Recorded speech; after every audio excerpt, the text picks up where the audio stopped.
అందరికీ నమస్కారం అండి. Welcome back to our channel Samaha creations. ఇక ఈరోజు వీడియో ఏంటి అంటే, ఆడవారికి తీరని కోరిక తోడైతే జరిగేది ఏంటో తెలుసా? పొగిడి నిన్ను పాడు చేసేవారికన్నా మన మంచి కోరి దండించేవారే మిన్న. ఊసర వెళ్ళి ఆపదలో ఉన్నప్పుడు మాత్రమే రంగులు మారుస్తుంది. కానీ మనిషి అవసరాన్ని బట్టి రంగులు మారుస్తారు. ఇంటి పేరు ఒకటైతే బంధువులైపోరు. నీకు కష్టం వస్తే ఇంటి ముందు నిలబడి తోడుగా ఉండేవారే నిజమైన బంధువులు. ఆకలి తీరాక అన్నాన్ని, అవసరం తీరాక మనిషిని అలుసుగా చూడకండి. ఎందుకంటే ఆకలి మళ్ళీ వేస్తుంది, అవసరము మళ్ళీ వస్తుంది. ఈ రెండు నాకు రావు అనుకుంటే అది నీ మూర్ఖత్వం అవుతుంది.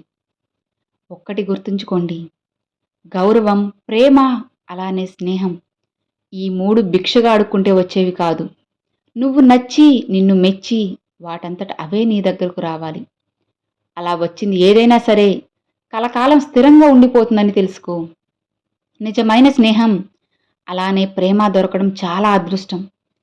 ఒక్కసారి అది జీవితంలోకి వస్తే ఎప్పటికీ చేజార్చుకోకూడదు. ఎవరి దగ్గర కూడా మీ బలహీనతలను, అలానే మీ వ్యక్తిగత విషయాలను పంచుకోకండి. ఒకవేళ అలా పంచుకుంటే వాళ్ళు మన సమస్యలను, బాధలను తగ్గించగలరో లేదో తెలియదు కానీ వాళ్ళ దృష్టిలో చులకనవుతాం. అలానే మన కుటుంబాన్ని చులకన చేస్తాము. పెదవి దాటిన మాట ఒకరి నోటిలో దాగుతుంది అనుకోవడం మన పిచ్చితనం. నిజంగా మన కష్టం వాళ్ళ కష్టంగా భావించే స్నేహితులు దొరికితే దానంత అదృష్టం ఇంకోటి ఉండదు. జీవితంలో ఎవరినైతే ఎక్కువగా ఇష్టపడతారో వారి వల్లే ఎక్కువగా బాధపడతారు. నీ మీద వేసిన నింద నిజమైతే సరిదిద్దుకో, అదే అబద్ధమైతే నవ్వేసి ఊరుకో. కొన్ని విషయాల్లో వాదన కంటే మౌనమే గొప్పగా పనిచేస్తుంది. నీకు మంచితనం ఉండడం చాలా మంచిది, కానీ అతి మంచితనంతో ఆలోచించకుండా చేసే సాయం నీ మీద ఖచ్చితంగా మోయలేని భారాన్ని మోపుతుంది. కాబట్టి సాయం చేసేప్పుడు ఆలోచించి సాయం చెయ్యి. ఈ రోజుల్లో మనం ఎంత బాగా నటిస్తే అంతమంది మిత్రులు, ఎంత నిజాయితీగా ఉంటే అంతమంది శత్రువులు. నీ దగ్గర విషయం ఉన్నప్పుడు మాట్లాడడానికి సిగ్గుపడకండి. విషయం లేనప్పుడు మౌనంగా ఉండడానికి భయపడకండి. అప్పుడే ఏదైనా నేర్చుకోగలరు, ఎక్కడైనా రాణించగలరు. ఒక స్త్రీకి అందం కంటే కూడా అర్థం చేసుకునే మనసుండాలి. పురుషుడికి ఆవేశం కంటే ఓపిక వహించే గుణం ఉండాలి. ఇద్దరూ జీవితాంతం ప్రశాంతంగా ఉండాలంటే ఇవి ఉండాలి. మిమ్మల్ని ఎవరైనా బాగున్నారు అంటే బాగున్నాను, నేను చాలా ఆనందంగా ఉన్నానని చెప్పు. ఎందుకంటే నువ్వే తీర్చుకోలేని నీ బాధలను వాళ్ళు ఏం సలహాలు ఇవ్వగలరు చెప్పు.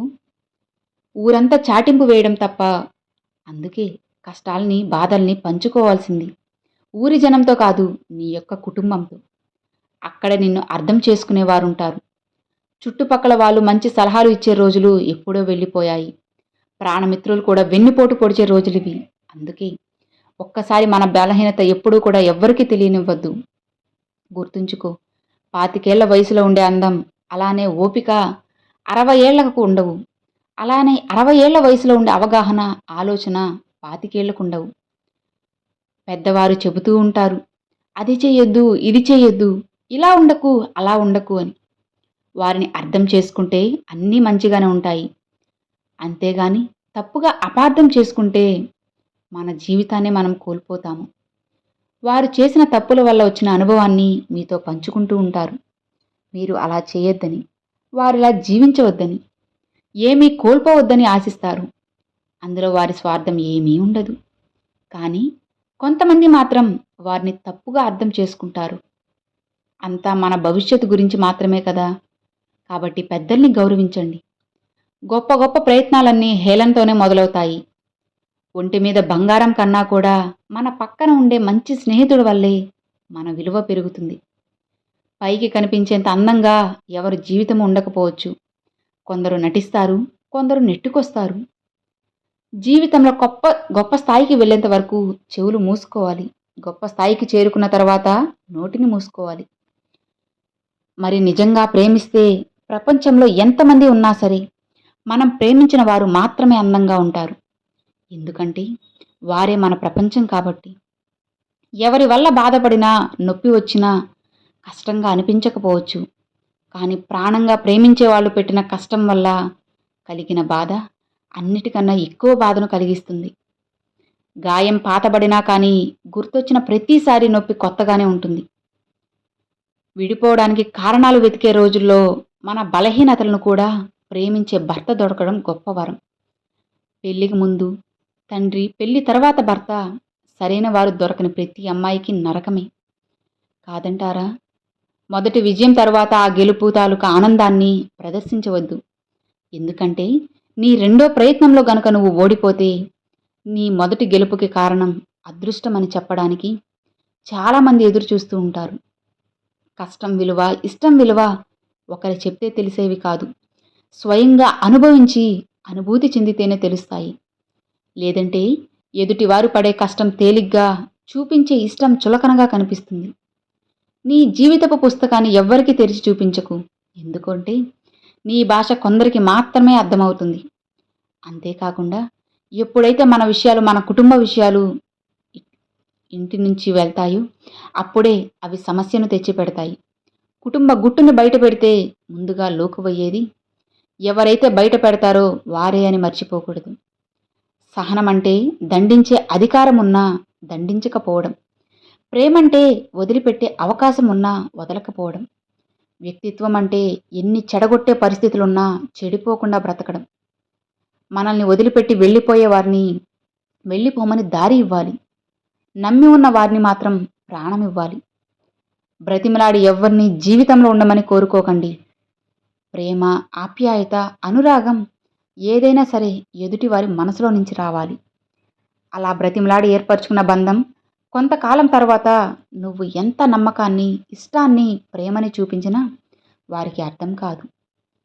ఒక్కటి గుర్తుంచుకో, జీవితంలో తెగింపు ఉంటేనే కొన్ని సమస్యలకు ముగింపు పలకగలం. మనం చేసే మంచి పనులైనా, చెడు పనులైనా సరే వాటి ఫలితం మాత్రం నీడలా వెంటాడుతూనే ఉంటాయి. మన జీవితానికి ప్రశాంతత అయినా, మనశ్శాంతి అయినా మన ఆలోచన నుంచే మొదలవుతుంది. కోపం వచ్చినప్పుడు మనసుతో పోరాడితే, సమస్య వచ్చినప్పుడు కాలంతో పోరాడితే సగం సమస్యలు దూరం అవుతాయి. జీవితంలో నిశ్శబ్దం మరియు చీకటి ఇవి నేర్పే పాఠాలు ఎంతో విలువైనవి. ఎందుకంటే నిశ్శబ్దం ఎప్పుడూ కూడా నిజాన్ని చెబుతుంది. ఇక చీకటి మన అనుకున్న మనుషుల యొక్క నిజస్వరూపాన్ని చూపిస్తుంది. ఎప్పుడూ కూడా అతి స్నేహం, అతి ప్రేమ, అతి చనువు మనశ్శాంతికి హానికరం. అతిగా అనుబంధాలు పెంచుకుంటే అదే స్థాయిలో బాధను కూడా భరించాల్సి ఉంటుంది. వయసులో ఉన్నప్పుడు కష్టపడడానికి సిగ్గుపడితే వయసు దాటాక అందరి ముందు బ్రతకడానికి సిగ్గుపడాల్సి వస్తుంది. సముద్రం అనేది అందరికీ సమానమే. ఈత వచ్చిన వారికి ముత్యాలు దొరుకుతాయి, వల వేయడం వచ్చిన వారికి చేపలు దొరుకుతాయి, నిలబడి చూసేవారికి కాళ్ళు మాత్రమే తడుస్తాయి. జీవితం కూడా అంతే. ఒక ఆడదానికి తీరని కోరిక తోడైతే నడిచే మార్గం మంచిదైనా సరే నడక మాత్రం చెడుగానే కనిపిస్తుంది. అర్థమైంది కదా? ఇన్ని మంచి మాటల్లో మీకు ఏ మాట నచ్చింది అనేది నాకు తప్పకుండా కామెంట్లో అయితే షేర్ చేసుకోండి. మరొక మంచి వీడియోతో మీ ముందుకైతే వస్తానండి. అంతవరకు సెలవు ఫ్రెండ్స్. Thanks for watching.